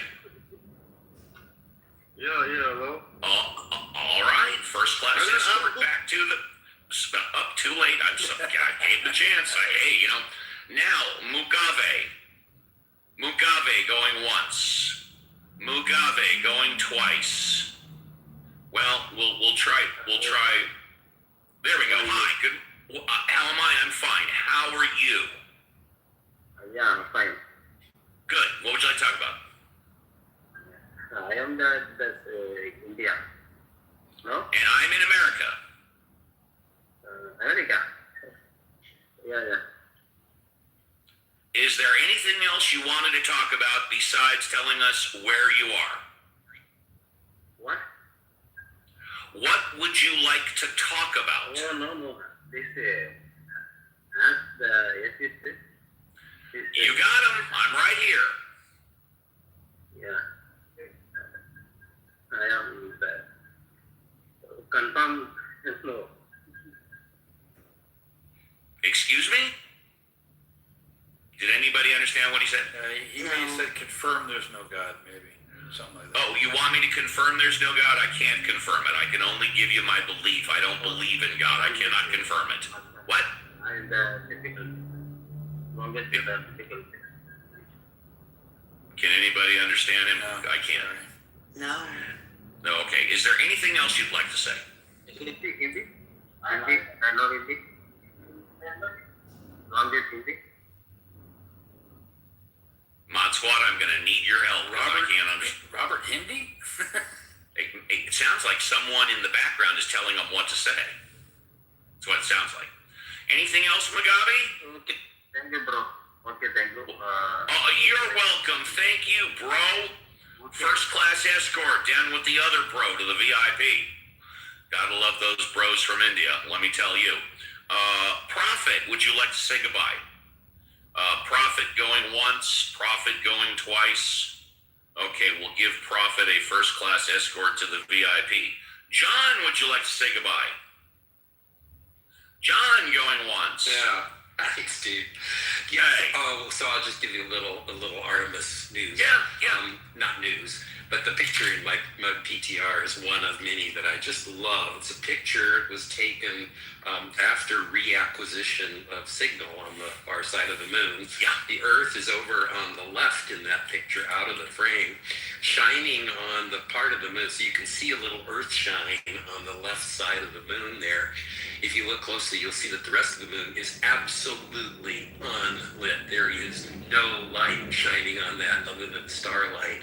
And so it absolutely is pitch black. So that's cool.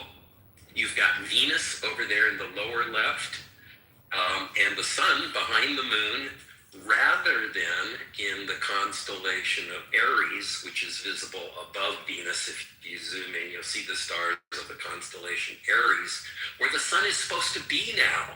If you're an astrologer, you know that. The sun is supposed to be in Aries now, but it won't be there for another week or two because of the precession of the equinoxes, the 26,000 year cycle that has moved all of the astrological signs one sign to the left or right. I don't know which it is anyway. So there's a little Artemis news for you. I just think that picture tells so many stories. It's lovely. We are still in the age of Aquarius, aren't we, John?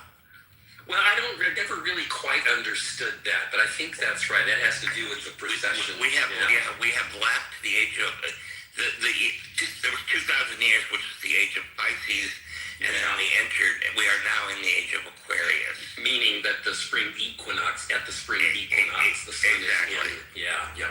Okay, thank you.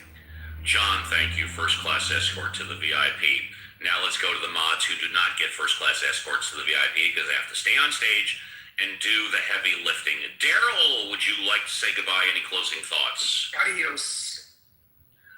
Lynn, would you like to say goodbye or any closing thoughts? I just, I had a thought. Everybody's talking about the Ten Commandments and the Bibles and the rules and theism against atheism. And I think that you're right, Steve. Everybody has their own moral code. And I don't think that the education of the Bibles actually gives us any better moral code. People are people. They're going to make mistakes. They're going to do stupid shit. But I really think that the lessons in the Bible are more about reminding us that there are natural consequences to our decisions. And I think if we were to teach that instead of the laws and regulations and you're going to hell and all this other stuff, when we have the age of forgiveness, seems actually stupid, ridiculous, and it doesn't make sense to anybody. So let's start teaching the ethics of the Bible as more things of like, recognize the natural consequences of your actions. I think that would be a better way of us to promote. And other than that, it's really about getting people to accept Christ, which is what we're supposed to do, which we're not going to do if we're not acting like he does. And that's about having like life forever, until eternity, being with him in heaven. So, we can't even get to that part if we're blowing people out of the water. That's just my thought. And with that, I'll say goodbye. Lynn, thank you. Violet, would you like to say goodbye? Closing thoughts. Yeah, really electric show today, Steve. Very much so, especially the first 2 hours. Yeah. We had the mojo. It was a really awesome combo today. That's right. I had a lightning bolt stuck far up my ass. Yeah, go ahead. I admit you saying that is what made me think of the conversation as being electric. Yes, exactly. Yes. I hope everybody has a great week, safe week, and I will be back next weekend. Thank you. And JCC, before you give your thoughts and goodbyes, I just want to say, in my humble opinion, and people may have forgot, I thought the best part of the show was when Andrew first spoke, and I asked him if he was still mad at me from yesterday, and he said yes, and then he asked me if I was going to keep interrupting. I handed you the show for a full 5 minutes. JCC, standing ovation. Thank you, JCC, fellow mod squatter, stepping in with a moment's notice to help out your Uncle Steve. Would you like to say goodbye, JCC? Of course, Steve, of course. Yeah, thanks, bro. Thanks. I appreciate the applause. Thank you very much. And the trust and the confidence. I appreciate that. So yeah, great room, great show, good discussions. A lot of things said, not necessarily all in agreement, but I think we are leaving here today without hating one another, but hopefully understanding one another. And that is the whole premise of having these dialogues, to just come to an understanding. And my understanding is people have beliefs. Some people don't believe what other people believe. And that is the whole premise of having the belief in a God. It is a mental construct. I'm never here to tell people not to believe. I just like to understand why they believe. I don't. I'm convinced it doesn't exist. I could be mistaken. Until I'm demonstrated to be mistaken, I'm not going to change my stance. And when it comes to morals, the golden rule is the best rule to follow. And that is definitely pre-Christianity. And I think we are living by that golden rule. And I think if we keep doing it, I think we will all find a way to get along. And that's all I want to say. Let's all get along, folks. Thank you. Royvis, we're at the end of the show. Any closing thoughts? Would you like to say goodbye, Royvis? Goodbye, everyone. I hope you have a marvelous day. Thank you, Royvis. Best to you and your fam bam. First class escort to the VIP. Reverend Scott, would you like to say goodbye? Any closing thoughts, Reverend Scott? Yeah, I've just had a really rough weekend, and thanks for keeping me in the community. And don't worry about it. We can talk about it after the show if you want. You guys have been incredibly gracious. Thank you. I don't mean to interrupt you, but I mean, we can talk about it after the show if you wish. You got it. Richard, would you like to say goodbye with closing thoughts? Yes, Uncle Steve, I thought this was a great show. I appreciate you jumping in and protecting me from that I wasn't lying to the guy, what was his name, Prophet, when he said, I appreciate your support. You're always that way. You don't let your mod squad down. And I had a great show. I enjoyed everybody, and have a good week, everybody. Thank you. And last but not least, our fearless founder of the Atheism House. Alfonso, would you like to say goodbye? Closing thoughts, Alfonso. Alfonso going once. Alfonso going twice. Alfonso sold. The show is done, everybody. On behalf of my mod squad, we wish all of you and all of your families a great remainder of your weekend. We will be back next Saturday, 10 a.m. to 1 p.m. Pacific Standard Time with another edition of Ask Uncle Steve.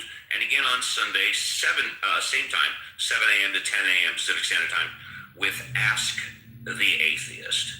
It has been an amazing show, and I can't thank the Mod Squad enough for supporting and believing in me, because I support and believe them.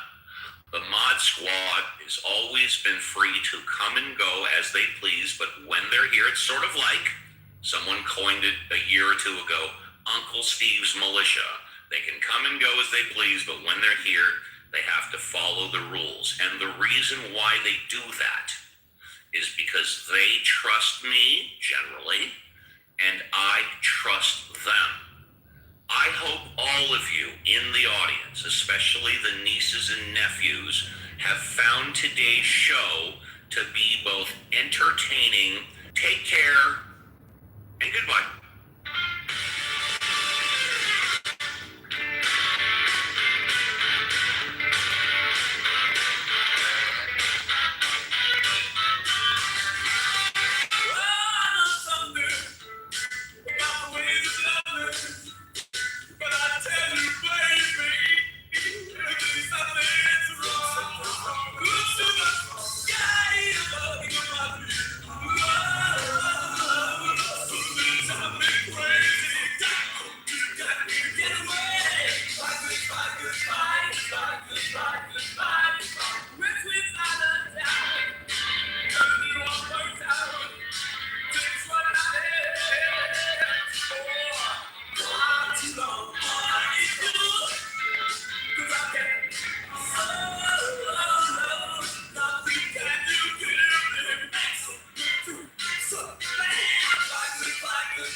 Imagine that these are the people you gotta call and get validation from. Screens on the app that you never met. Where are your friends? Where are your friends? Where are your friends? You're getting validation from him. Where the bitches at in your phone? Let's call Shanny and see if she can call Shanny and see if Shanny gonna come in here while I'm in the room. Call Shanny. Let's see if she gonna. Yeah, I'm mad as hell. I'm angry. Because when you thought y'all was finna jump me, you just sent me a photo saying you got all that ass, but you still edited it. I don't give a fuck what they sent you. I seen the photo of you. You want to talk about the photos we seen of you? Didn't you hide your identity on here for years because you was fat and embarrassed? Treat it, Leaky. What are you talking about? Why are you out here talking about a photo? The last thing you should be talking about is photos. Didn't you come outside in basketball shoes and got whooped on by Rich? You got whooped on by little Richie for $125 and you had some bowling shoes on. I'm came outside and got you had some bowling shoes. Bitch, Richie was out here making a comment on the TV. He came over there and boxed this nigga for $100. He came outside and got beat up by little Richie. You came outside big, tall, and fat, with your clothes hanging off your waist, hanging on the floor like a wedding dress train, bitch. Sweatpants, pajama pants, dragging across the ground like a wedding dress train, bitch. You came outside and got whooped. Yes, you got whooped by Lil Richie. What they say? You look like you 20 years old, nothing. You look 40 years old in the face. Your skin is gray. Your skin is literally gray. That's crazy. Your skin is literally gray. But anyway, like I said, what the rules get? When you proud of yourself.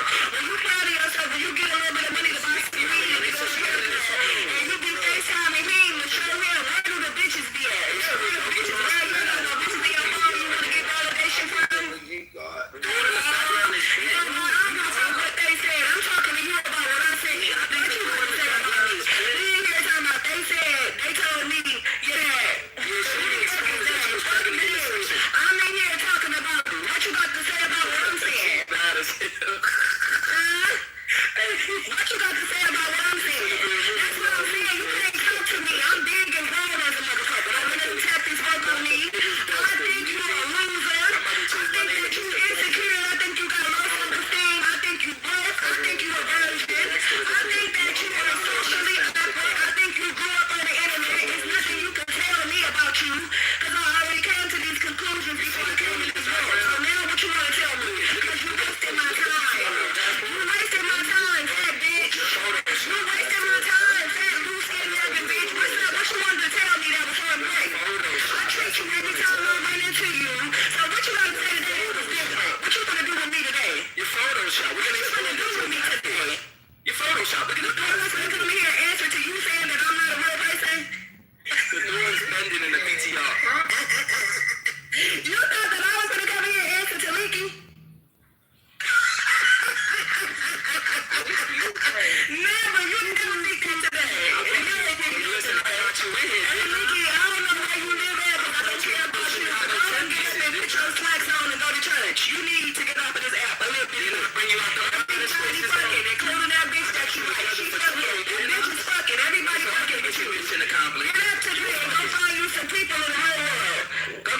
oxygen. Drink you a gallon of water today. Go for a walk. Get some sun. Your skin turning gray. You vitamin D deficient. Damn. You need to interact with people in real life. You socially awkward. You in here giggling, ain't nothing funny. That's terrible. You weird as a motherfucker. Go outside. You gonna waste your 20s on the internet. Photos, bitch. You gonna waste your 20s on the internet. You don't even have a decent outfit to your name. You don't have a decent pair of shoes to your name. Just like this bitch shoes. Just like Charlie. You don't have a decent pair of shoes to your name. You sitting on the internet and life is passing you by. You sitting on the couch. Ugly anyway. Get up and go to the car. What do you think? You jumped out the Tesla, bitch.